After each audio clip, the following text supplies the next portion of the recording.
का 3 तल्ले का मकान, नीचे बैठक तो छत पर रसोई। अरे मुक्ता, गर्मा गर्म रोटी तो ला, बहुत स्वाद बनी है सब्जी। लाई माँ, बस 2 मिनट। मुक्ता की दौड़ जो सुबह शुरू होती तो रात में जाकर रुकती। ऊपर नीचे करते करते पूरा शरीर थक जाता, लेकिन माँ, मैं आपके पैर में तेल लगाकर ही सोऊंगी, नहीं तो मुझे नींद नहीं आएगी। अरे जीती रहे बेटा, लेकिन तू थक जाएगी, वैसे भी तुझे 3 तल्ला चढ़ना है अभी। कैसी बात कर रही है माँ जी, मैं तो आज बहुत देर तक सोई थी, तो नींद कहाँ आएगी। सास को कब नींद लग जाती पता ही नहीं चलता। अगले रोज, अरे मुक्ता, जरा सामने ठेले वाले से आलू तो ले आ, 5 किलो पापड़ बना देती हूँ। होली आ रही है, मेहमान आएंगे तो क्या कहेंगे कि इन लोगों के घर तो कुछ बना ही नहीं। माँ, मैंने सब बना लिया है, आप चिंता मत करिए। होली वाले दिन दही बड़ा और पकौड़ों का इंतजाम भी कर लिया है मैंने। सास को लगता है जैसे उसे न जाने कितनी गुणी और अच्छी बहू मिल गई। एक दिन मुक्ता की बुआ सास उन लोगों के घर आती है। अरे भाभी, आपने तो हीरा बहू पाई है बिल्कुल। हर एक काम को ऐसे कर रही है जैसे कि रोबोट।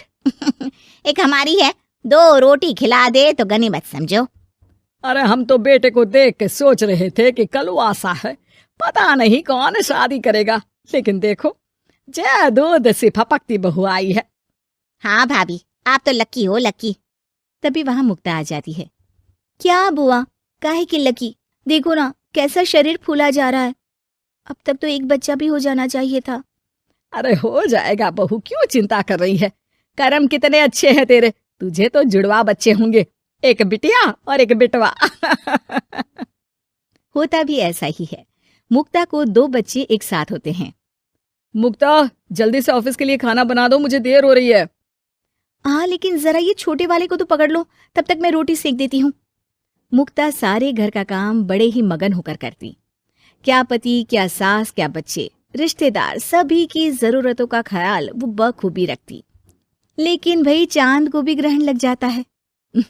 वैसे ही मुक्ता को भी एक दिन लग जाती है किसी की नजर। दूर के रिश्ते की चाची कहती है, और बहन जी, आपकी बहू तो फुर्ती से काम करती है, बच्चा होने के बाद भी सारा दिन लगी रहती है। इसके हाथ का खाना भी इतना टेस्टी है, लगता है जैसे होटल का खा रहे। बस फिर क्या था, वो तो चली जाती है, लेकिन लग जाती है नजर मुक्ता को। शाम के वक्त, मुक्ता, कहाँ है बहू? हाँ माँ जी, बोलिए, क्या हो गया, बच्चे को सुला रही हूँ। अरे बेटा, जरा चाय तो पिला दे। हाँ हाँ, जरूर बना लीजिए, मुझे कमरे में ही दे देना माँ जी, बहुत थकान लग रही है। थकान? है भगवान, ये क्या बोल रही है, इसके मुंह से तो ये शब्द मैंने आज तक नहीं सुना। अगली सुबह, अरे मुक्ता, आज खाने का डब्बा इतना हल्का क्यों है? वो इसलिए क्योंकि मैंने सिर्फ रोटी और दाल बनाई है। अरे लेकिन मुक्ता, मैं तो नाश्ता, दिन का खाना, फिर शाम का स्नैक्स, फ्रूट, सलाद, ये सब लेकर जाता हूँ। कहाँ है ये सब? अरे कैसी बात कर रहे हैं आप, इतना सारा खाना तो मैं 4 दिन में नहीं खाती, जितना आप 1 दिन में बनाने की बात कर रहे हैं। ना जी ना, मुन्ने के साथ जितना हो पाएगा उतना ही करूंगी मैं। मुक्ता की बात सुनकर पति हैरान रह जाता है। तभी वहां बुआ सास आ जाती है। अरे मुक्ता, मेरे नाती का जन्मदिन है, भूल गई क्या? आज शाम को आना, और मुक्ता थोड़ा जल्दी आ जाना, मेरी बहू का हाथ बटा देना। किचन में वो तेरी तरह स्मार्ट तो है नहीं कि फट फटाक से काम कर ले। अरे बुआ, कैसी बात कर दी, फट फटाक से काम कैसे हो जाएगा, हम बहुएं हैं, रजनीकांत नहीं। बुआ देखो, आप काम के लिए पास की लल्लू हलवाई की बीवी को बुला लो, वो मदद कर देंगी, मैं तो नहीं आ पाऊंगी। बुआ सास को समझ में नहीं आता कि ये वो मुक्ता है जो 50 लोगों का खाना बनाकर भी चेहरे की चमक खोने नहीं देती थी। वही मुक्ता भी अपने कमरे में जाकर बिस्तर पर बैठ जाती है कि सास की आवाज आती है। मुक्ता, क्या हो गया बेटा, आज दोपहर के खाने की तैयारी नहीं करनी क्या? अरे माँ जी, अब नहीं होता मुझसे 3 तल्ले में ऊपर नीचे करना, आप लोग रसोई को ऊपर ही ले आओ। अरे पैरों में इतना दर्द होता है कि बता नहीं सकती। अरे लेकिन तू तो बोलती थी कि इससे तू फिट रहती है। अरे काहे की फिट माँ जी, हालत खराब हो रखी है। कौन ऐसा मकान बनवाता है कि जहाँ सोने का कमरा अमेरिका में है तो खाने का लंदन में। अरे रसोई बनानी है तो जाओ अफ्रीका। ना जी ना, मुझसे नहीं होगा इस घर का काम। मुक्ता की बदली हरकत किसी को समझ में नहीं आ रही थी। अरे ये मुक्ता को क्या हो गया है, मुझे तो लगता है इसकी माँ ने पट्टी पढ़ाई होगी। अरे ना जी ना, मुक्ता की माँ यानी मेरी समधन तो देवी है देवी, वो तो अपनी बेटी को ऐसे संस्कार दे ही नहीं सकती। मुझे माजरा कुछ और ही लग रहा है। तभी वहां मुक्ता हाथ में प्लेट और सब्जी लेकर आ जाती है। माजरा? किस बात का माजरा? खैर माँ जी, जरा ये सब्जी तो काट दीजिए, और हाँ, इसके बाद मैं आटा यहीं दे जाऊंगी, गूंद देना। हाँ हाँ, तू एक काम कर बेटा, गैस चूल्हा भी यहीं दे दे, बना भी दूंगी।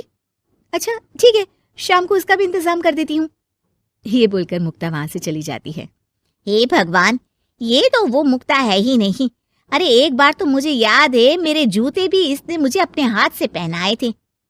तभी सास के दिमाग की बत्ती जल जाती है। हाँ, कल वो कालिया की औरत आई थी ना, खूब तारीफ कर गई। उसके बाद से ही मुक्ता ऐसी हो गई है। फिर तो पक्का मान लो कि तुम्हारी बहू को नजर लगी है। एक काम करो, ये लो राई का दाना, दूर से बहू के ऊपर राम का नाम लेकर फेंक कर आ जाओ। जो नजर लगी होगी यूं भाग जाएगी। फिर क्या, होता भी ऐसा ही है। सास जैसे ही बहू पर राई फेंक कर वापस आती है, थोड़ी ही देर में मुक्ता भी आ जाती है। अरे माँ जी, आप ये सब्जी लेकर क्यों बैठी है? ना ना, लाइए, मुझे दीजिए। और चाची, अब तक आपके हाथ में चाय का प्याला नहीं आया। रुकिए, मैं अभी लेकर आई। मुक्ता के जाने के बाद सास चैन की सांस लेती है।